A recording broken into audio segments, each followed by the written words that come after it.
Tinan mo.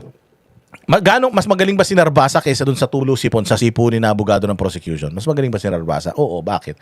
Ang daming nabuksan ni Narbasa na mga katanungan. Ang dami. Dahil dun sa line of questioning ni Narbasa, tumayo yung mga senador to ask questions as well, to check the credibility, to check this person, ano ba talaga siya, na hindi kayang mag-object na itong putang ina, si objection, Your Honor, Senator, please. Si attorney, please. Si attorney, Your Honor, please. Your Honor, please. Your Honor, please. Kala mo, putang, laging nagmamakaawa eh. Kala mo yung ginawang kasalanan si Gago, please na please eh. Akala mo nagpapaabot ng ulam eh. Puro please. Senator, please. Yes, Mr. Senator, please. Pang-inang bobo. Initsura na yan. Anyways, yun yung sinasabi ko eh. Itong abogado na si Narbasa, nabuksan niya yung maraming mga katanungan. Nagtanong ang Tibero, si Bamakino, si ganito. Halos lahat ng senador, hindi naman halos lahat, napakaraming senador ang nagtanong at chinek yung credibility nito. Kahapon, doon sa yung unang salang nito, may mga senador ba masyado nagtanong? Wala masyado. Wala masyado. Kasi nga, wala mang kakwenta-kwenta yung presentation noong gunggong na na abogado na yun. Wala naman siyang tinanong doon na hindi pa lumalabas na paninira kay Inday Sara. Wala naman siyang sinabi, itong mokong na ito na sinabi na hindi pa alam ng taong bayan. Alam naman na ng taong bayan yun. Yun naman na yung mga nilalabas nila sa mga press conferences nila. Kaya yung mga senador, wala nang interes. Pero, yung fact na itong tao na to pwedeng bogus. Itong tao na to pwedeng wala talagang capabilities at wala talaga siyang capacity doon sa trabaho na ginagawa niya, investigasyon na ginawa niya. Nabuksan yun ni Narbasa. Ganun kagaling yung depensa. Nakita nyo ba yun o hindi? Akala nyo lang kasi na yan eh. Yung labanan na yan is sa objection, sa overall, sa sustain. Hindi lang yan doon nakabase. Nakabase yan kung ano ang magiging temperatura noong korte. Kahapon, ang daming mga senador na kinumpirma dito sa mokong na ito kung gaano siya ka-eksperto. Kung hindi, tinanong ni Narbasa, kung hindi in-expose ni Narbasa na tinrain lang siya nung pinagbilan nila ng mantika, nung pinagbilan nila ng chichirya, kung hindi niya binuksan yung yung topic na yon, di hindi sana magtatanong yung mga Pilipino, pati yung mga judge na, ay puchang ina, hindi pala to expert. IT expert daw siya, pero CPA accountant siya, o nailabas yun nung Narbasa. So, mas magaling si Narbasa kaysa doon kay, sino ba yun? Si Libagin? Ay, yung sipunin na abogado, mas magaling yung Narbasa. Kasi biglang nagkaroon ng interes yung mamamayang Pilipino, pati yung mga senator judges na kumprontahin yung kumpirmahin yung kredibilidad nitong witness na ito. Na kung napatunayan lang nung prosecution na solid itong tao na ito, na itong tao na ito is the person that we are telling him to be, or harping na siya, ganun siya kagaling. Kung napatunayan ng abogado na isa, hindi na nila tatanungin yan. Hindi na nila tatanungin yung kredibilidad nito. Ibig sabihin, bobo yung unang abogado, magaling itong abogado ni Inday Sara kasi nabuksan ngayon ng isip ng mga tao na ito palang tao na to, hindi pala to competent. Hindi pala siya competent para gawin yung mga investigasyon na yan. Hindi pala siya dapat nag-iimbestiga ng mga bagay-bagay na yan. CPA man ito, sana lang sa NBI, dali nyo na lang ito doon sa money laundering division, o kaya sa yung tax evasion division. O nyo nalagay ito sa sa cybercrime division. Kaya naman pala napakarami namin mga demanda dahil ganito yung mga nag-iimbestiga eh. Troopers, the katulad yun, sinabi ni Jack Argota, sa tingin ko, merong cancer si ganito sa betlog. Putang ina, hindi naman expert si Jan Argota.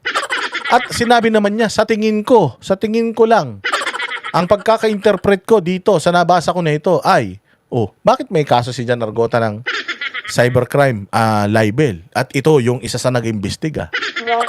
Di ba? O baka talagang hindi siya dapat nag-iimbestiga, o dapat wala siya dyan sa departamento na yan. Baka mas magaling siya kung lalagay mo siya sa ibang departamento kaysa dyan. marshals, kung sino man mag-iimbestiga, parati nilang tatanungin yung Secret Service. So I'm just curious why we did not ask the PSG input. Kindly wind up, Senator Quintano. Okay. So my last question is, how did you characterize the threat of the Vice President to the President. Given that ang exact words niya, huwag kang mag-alala ma'am sa security ko kasi may kinausap na akong tao, sinabi ko sa kanya, kapag pinatay ako. So that'll be fair to you and not vague, no? Did that phrase, kapag pinatay ako, have any bearing in your investigation? Yes, Your Honor. And what was that bearing or thoughts in your mind? First of all po, dun sa statement, may nakausap na po. It already took place before pa yung mangyari yung meeting. And nung Excuse me, condition, I'm not Yan yung script nila eh. May nakausap na si Inday Sara, may nakausap na si Inday Sara. Tangina, nasan yung nakausap ni Inday Sara? Nakita mo? Eh hindi, according dun sa ano niya, hindi, kailangan patunayan mo yun. The burden of proof is with the accuser. Conditional ba yun? Yun ang tanong. talking about yung may kinausap na para pumatay. Ang sinasabi ko yung sinabi niya na pag pinatay ako. Yes, Your Honor. How did that affect your investigation? There is a condition na kapag pinatay siya. But There's a condition na pinatay siya, so conditional.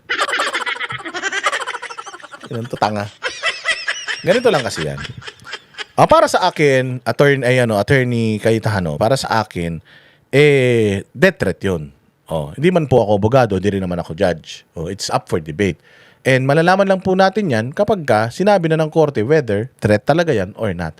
So ako, nagpasa lang ako ng report and according to me and judging sa capacity ko, para sa akin, ganito to. It's up to the judges and DOJ o mga prosecutors if they will dismiss it or they will push for it. Nasa kanila na po yun. Basta ako po, yun yung nagawa kong trabaho. Sa tingin ko ba, conditional yun? Hindi po. Kaya nga po, ko para masigurado, nilagay ko na sa korte para sila na po magdesisyon.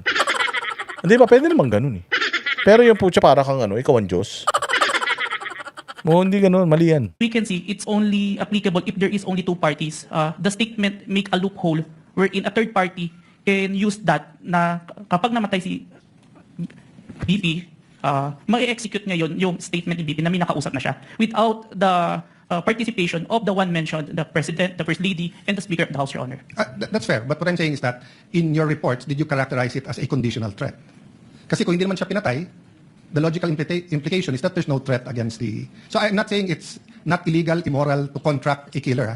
I'm just trying to follow the logic. Pag sinabi kong pakukulong kita, Mr. Witness, pag nagsinungaling ka under oath, then it's actually not a threat. It's a legal... I'm just telling you the law, di ba? Pero pag sinabi kong pag hindi ka sumunod sa akin, anuin kita. So that's my last question lang. So how did you characterize that? It wasn't a conditional in your mind because may kinausap na? Even with or without, sir, it's still considered a threat as long as the I person... have no doubt there. I'm just asking. May threat nga. Kaya nga sinasabi, conditional threat. May threat. Pero ang tanong is, conditional ba? Tangina, bobo. Ano naman yan? Ako nang dalhin nyo dyan. Pag ako nag-imbestiga dyan, sigurado sukol yan.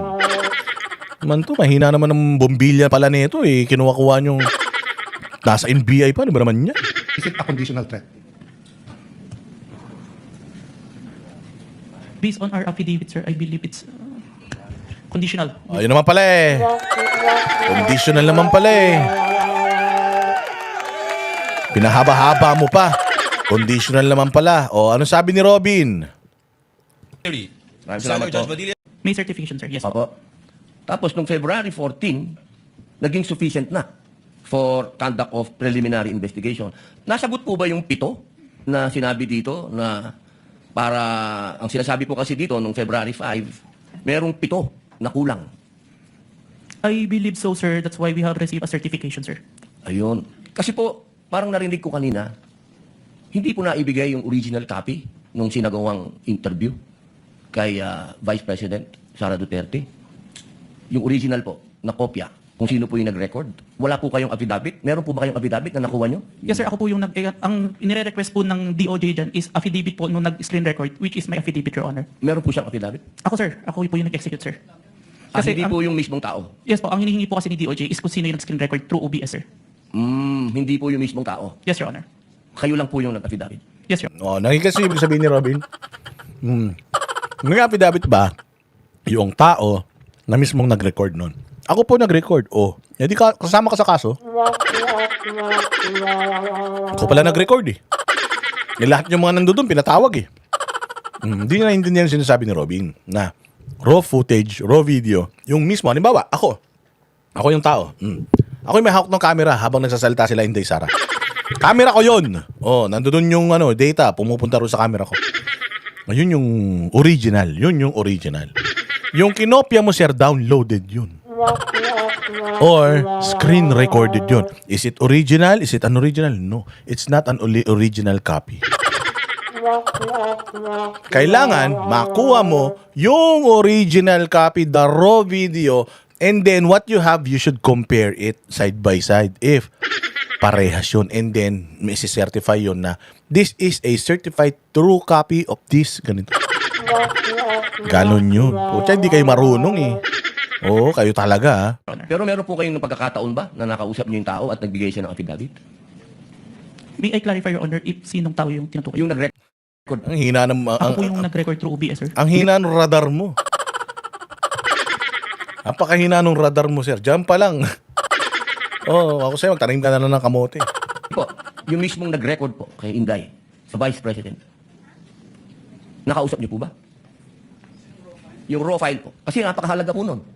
Kasi doon po natin malalaman kung original ba o hindi. The video itself, sir, is publicly available. That's why I performed the recording, sir. Recorded yung sa'yo. Recorded copy. Hindi siya original copy. Inapatay kayo dito. Sabi ko nga sa inyo, galing ni Robin Padilla dito. And magsisimula lahat ng ito dahil sa tibay ng depensa. Dahil magaling yung defense lawyer, lumabas lahat yung weaknesses na itong ulaga na ito. O ngayon, taranta na siya. O pinauwi na siya, uwi ka na. O ayan, tingnan mo yung mukha mo ng social media, tingnan mo yung highlights ng mga kagaguhan mo sa Facebook. Sikat ka na.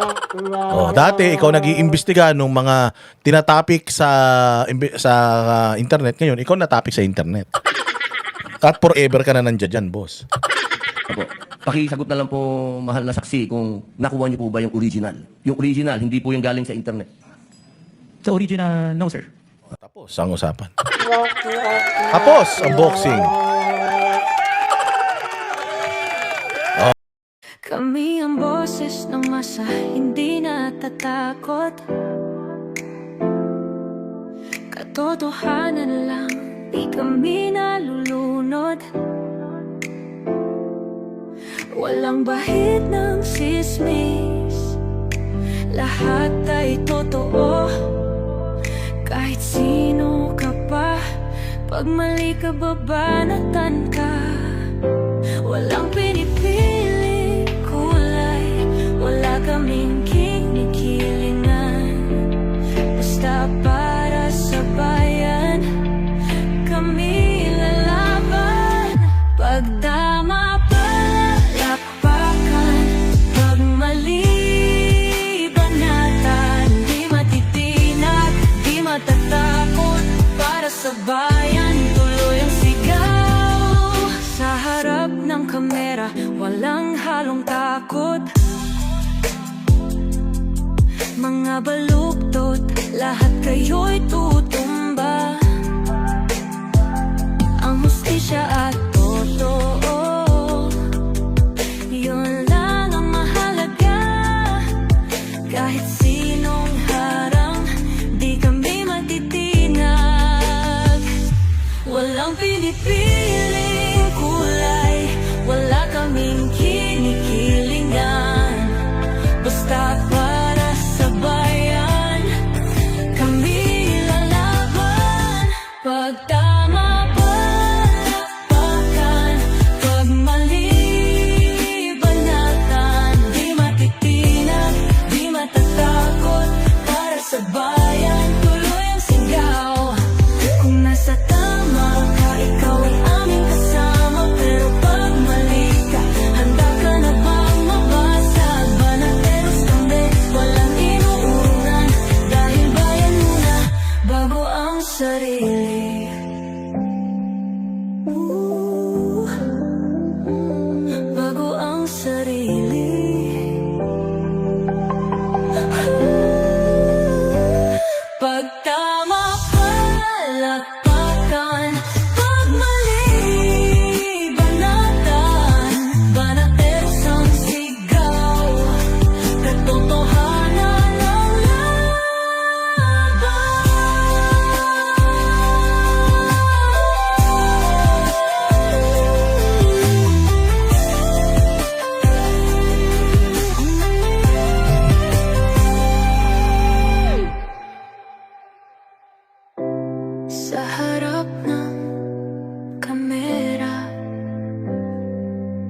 Wala